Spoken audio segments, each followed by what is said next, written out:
Okey, pertama, sebelum kita semolanya kita sebagai perawat ni, pertama kalau berjumpa dengan pesakit dan kita rawat pesakit ni. Okey, pertama membuat kesimpulan secara berhemah. Misalnya pesakit lepas kita rawat, kalau ada gangguan, kita buat kesimpulan dengan berhemah. Tahu berhemah? Berhemah ni berlapik, kecek berlapik. Apa tu? Misalnya dia ni, kita tahu dah ni simptom saka ni simptom sihir ni. Jangan kata macam tu. Tidak, maksud kita tidak menuduh pesakit ini dengan kata sihir. Dan kita tidak menuduh pesakit ini dengan kata saka.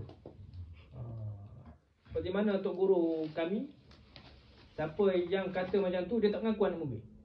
Jadi Ana pun tak mengakulah, ni bukan ngaji dengan Ana ni, ngaji dengan orang lain ni. Gitu. Semulanya kita kata apa? Ustaz ni, Sirajuddin. Exam dah ni, exam. Ustaz Syafiq. Kata apa?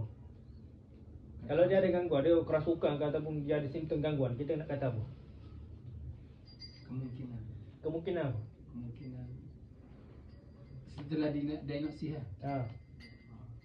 Kalau ada simptom-simptom ni, kemungkinan apa? Sihir atau apa. Okey, dia mulutnya jangan kata sihir saka. Kita kata kemungkinan ada kait dengan gangguan. Gitu. Sebab apa, kalau kita kata sihir saka, walaupun mungkin betul lah dengan berdasarkan apa yang kita tengok simptom tu, tanda-tanda dia tu, takut-takut dia kata saka. Dia pun akan menyalahkan kepada tok nenek dia.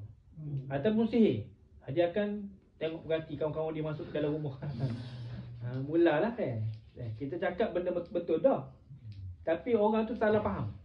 Jadi kita kata mudah, ni berdasarkan apa yang saya tengok ni, berdasarkan apa yang saya tahu tengok daripada simptom pakcik ni misalnya, ada kemungkinan ada gangguan.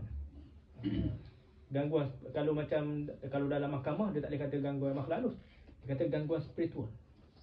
Anda pernah belajar masa forensik sihir ni, dia tak boleh kata gangguan makhluk halus ni, hakim dia tak boleh nak terima. Tapi kalau kita kata gangguan spiritual, tapi, sama je, tapi bahasa sebenarnya. Gangguan spiritual ni adalah kajian-kajian teori. Orang boleh terima lah.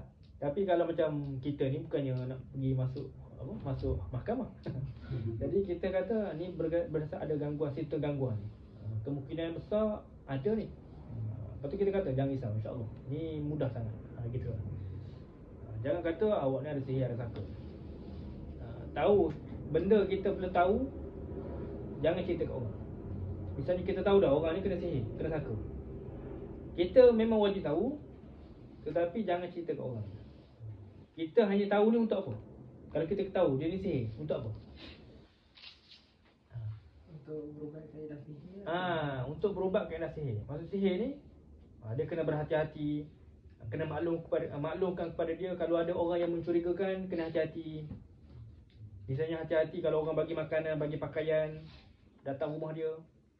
Tapi kalau saka, dia kena suruh dia perhati barang-barang, ada ke barang-barang, ada ke amalan. Kalau ada bisikan-bisikan tertentu, saka ni kebanyakan ni suka bisik-bisik benda baik dengan buruk. Maklumkan kepada saya sebagai perawat, gitu. Itu je, kita nak tahu yang tu je. Kita nak memudahkan masalah orang tu, bukan kita nak merumikan lagi.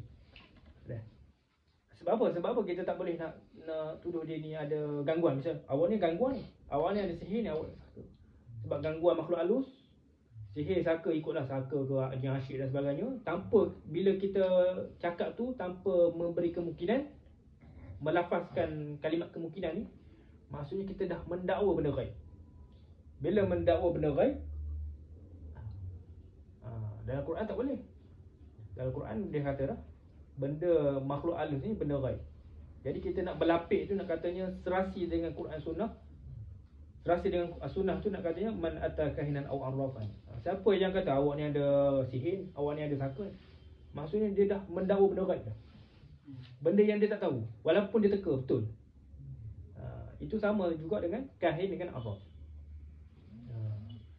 Tetapi kalau dengan Quran pula, sebab apa? Sebab dia telah seolah-olah dia telah mengingkari firman-firman Allah yang berkait dengan benda ghaib.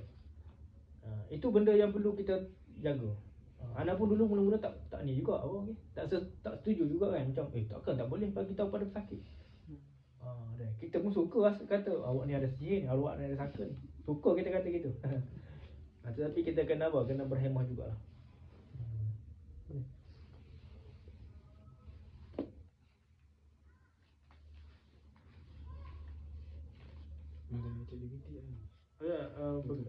Spiritual adalah konsep yang lebih umum berkaitan dengan aspek rohani dan dalam kehidupan manusia seperti pencarian makna. Sementara itu makhluk halus merujuk kepada entiti lain. Inilah dia kalau perbezaan spiritual dengan makhluk halus ni, kalau ikutkan perbezaan dia kurang sama. Dia bagi spiritual ni maksud dia gangguan emosi, metafizikal lah. Cumanya kalau dalam mahkamah tu, dalam mahkamah ni dia tak boleh nak kata makhluk halus. Tak boleh kata jin, tak boleh. Makhluk halus tak boleh, dia tak terima. Dia kena ada kalam berlapik ni nak katanya spiritual. Barulah orang tu boleh terima. Ni anda dapat ni lah daripada yang selalu keluar masuk mahkamah berkait dengan penjelasan gangguan makhluk halus ni.